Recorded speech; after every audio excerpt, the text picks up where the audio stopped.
On va commencer par... je vais vous demander simplement de vous présenter.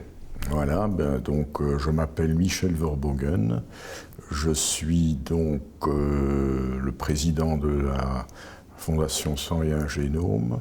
Je suis aussi le grand-père d'Aurélien.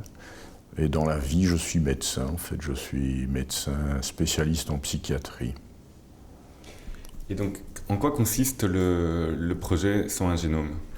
Alors, le projet Sang et un Génome, c'est un projet qui consiste à comparer des données phénotypiques, c'est-à-dire des caractéristiques médicales d'un patient, à l'analyse d'un génome, donc d'un génotype.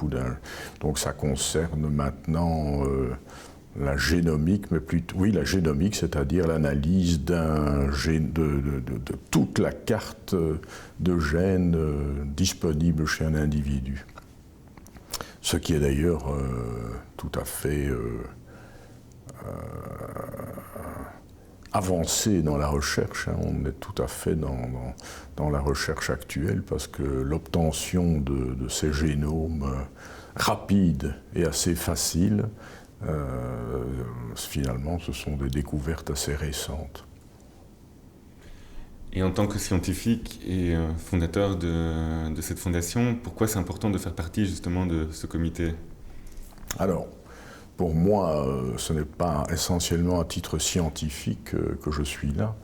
Je me souviens très bien du coup de fil de Romain quand il m'a demandé de participer à ce travail qu'il allait entreprendre, qui me paraissait complètement colossal à ce moment-là, mais je m'étais déjà préparé intérieurement. Je me suis dit, s'il me demande de l'aide, je vais lui répondre oui. Et donc, je suis surtout là en tant que papa et grand-père, et je dis, ils ont lancé ce projet que je trouve encore fantastique d'ailleurs. Et j'ai dit que j'allais les aider absolument, de toute mon âme, de tout mon cœur, de toutes mes forces. Et c'est un peu comme ça que je me vois dans ce projet. D'ailleurs, ils n'ont pas eu tellement besoin de moi parce que je les ai vus étudier la génétique, je les ai vus étudier toutes les composantes éthiques et informatiques qui entourent ce projet. Et j'ai été complètement ébahi par la façon dont ils accumulaient en particulier les connaissances scientifiques. C'est un projet qui vous touche personnellement. Et quelles sont vos attentes, quels sont vos espoirs, quelles sont vos espérances finalement par rapport à ce projet ? Alors, évidemment, toute recherche médicale est importante, et ici elle est véritablement importante parce qu'elle concerne la famille, bien sûr, et donc j'espère de tout cœur que la recherche va avancer vite.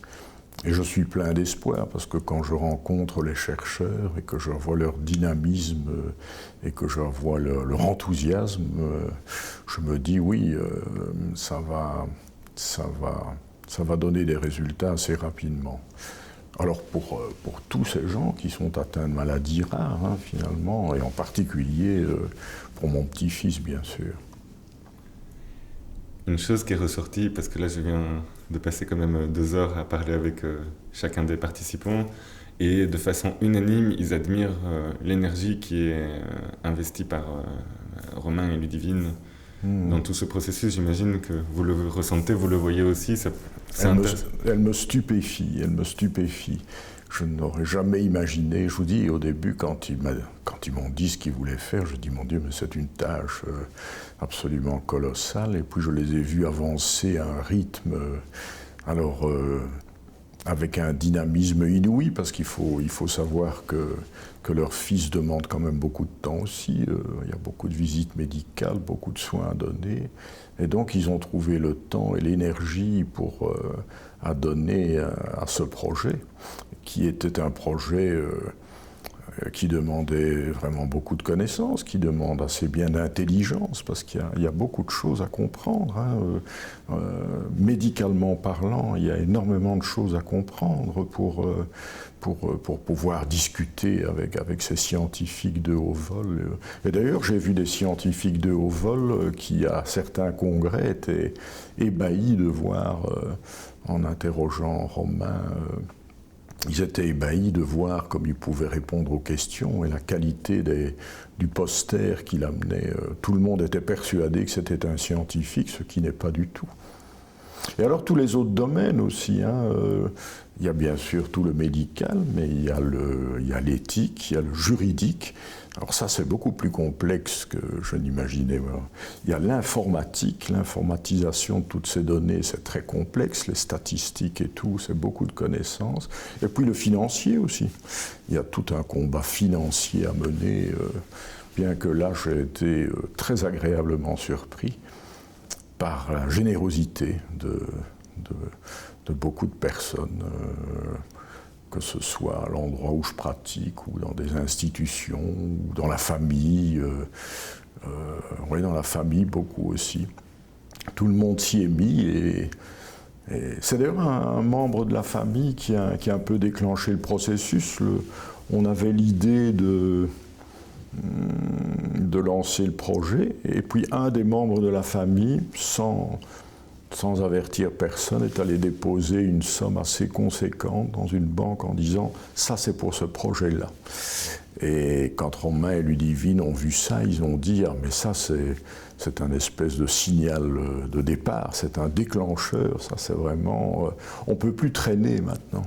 Et puis ça rassurait de voir cette somme qui était là sur ce compte, on se disait « ça vraiment, maintenant, on peut commencer ».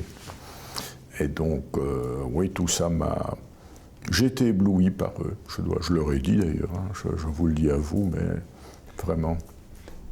Pour quelqu'un qui ne se rend pas compte de ce que c'est la maladie de Marfan, ça peut être intéressant d'expliquer justement l'implication que ça nécessite pour des parents, pour des grands-parents, pour la famille en général. Oui, pardon. Comme soin. Oui, voilà. Qu'est-ce que ça représente justement Oui, donc c'est une maladie qui touche beaucoup de systèmes. Hein, donc il y a le système cardiovasculaire qui doit être surveillé très régulièrement, en particulier le cœur lui-même et l'aorte.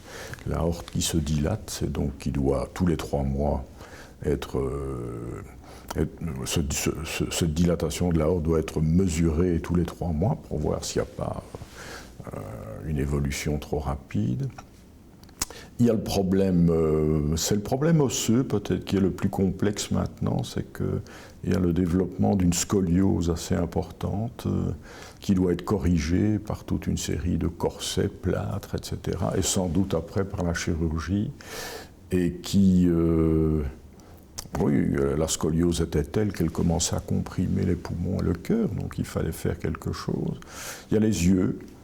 C'est pas le plus grave maintenant. Aurélien doit porter des lunettes avec des verres correcteurs assez importants, mais les yeux doivent être surveillés aussi, parce qu'on peut avoir des déplacements du cristallin plus tard. Et alors il y a les ligaments hein, aussi, ce sont on appelle ça de l'hyperlaxité, c'est-à-dire que les ligaments sont trop souples en quelque sorte, trop élastiques, ce qui rend l'individu à risque de foulure et d'entorse, etc., maintenant ou ultérieurement. Et donc, il a là aussi des bottines pour soutenir Donc, il y a beaucoup de soins à donner, il y a du matériel médical à trouver, il y a des avis à demander, parce que c'est une maladie rare. Donc, en fait, une maladie rare, par définition, les médecins... moi, je me souvenais vaguement d'avoir étudié la maladie de Marfan quand j'étais aux études, mais après, on oublie. Il faut vraiment que le hasard vous amène un patient à votre cabinet pour que vous alliez revoir les informations scientifiques sur cette maladie qu'on perd normalement de vue, comme dans toutes les maladies rares. Et finalement, quels sont les éléments importants de ce programme, justement, pour répondre aux patients de la maladie de Marfan ou même à d'autres maladies rares, parce que ça a forcément un impact au-delà de...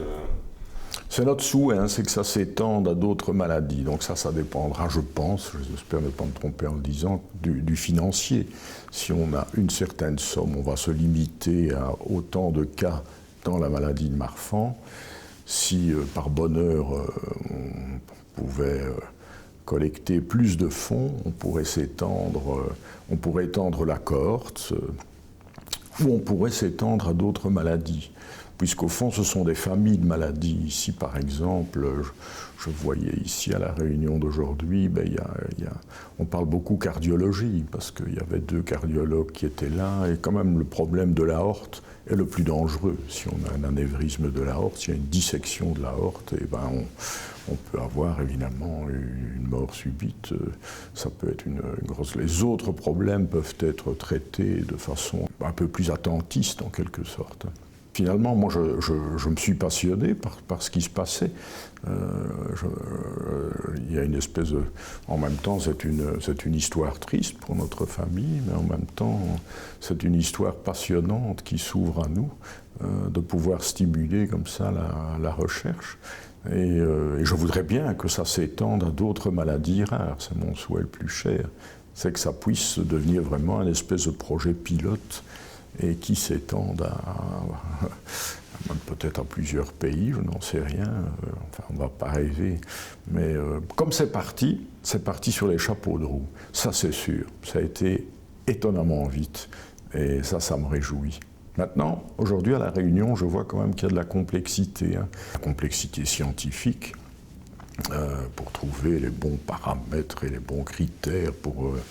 ça, c'est assez complexe. Il y a de la complexité juridique aussi, clairement, tous les consentements.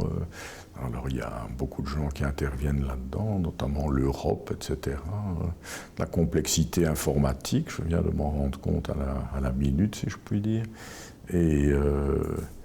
Et voilà, donc, et la complexité financière, il faut le dire aussi, parce qu'il faut quand même travailler. C'est pas complexe, mais ça demande du travail. Il faut contacter des gens, aller parler et se faire connaître. Et ça, Ludivine et Romain l'ont très bien fait. Et ils n'hésitent pas à entrer en contact avec beaucoup de monde, à impliquer beaucoup de monde. Ils osent aller parler, ils osent aller chercher haut. Je crois que ce sont des choses que je n'aurais pas osé moi-même. Leur audace dans ce domaine force mon admiration aussi. Vous voulez rajouter quelque chose, une conclusion, faire passer un message?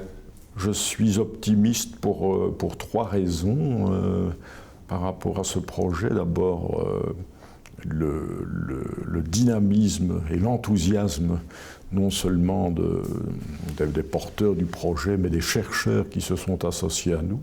Et je les remercie beaucoup d'ailleurs, parce qu'ils sont là, ils viennent de Paris, ils viennent de plusieurs universités belges. Je suis confiant parce qu'on est on est dans l'ère du temps, je dirais, avec l'étude du génome. Depuis que je suis entré dans ce monde grâce à la Fondation, je me rends compte que dans les journaux scientifiques et même dans les médias, on parle beaucoup de génome et qu'il y a des projets un peu partout dans le monde, en Angleterre, à Dubaï, je viens d'entendre, et en Islande. Je vois que ça bouge beaucoup. Et voilà. Et alors la troisième chose que je voudrais souligner, qui me donne beaucoup d'optimisme pour le projet, je l'ai déjà dit, c'est la générosité que je rencontre. La générosité de grosses structures, de moyennes structures, d'individuels. Et je le remercie beaucoup, toutes et tous.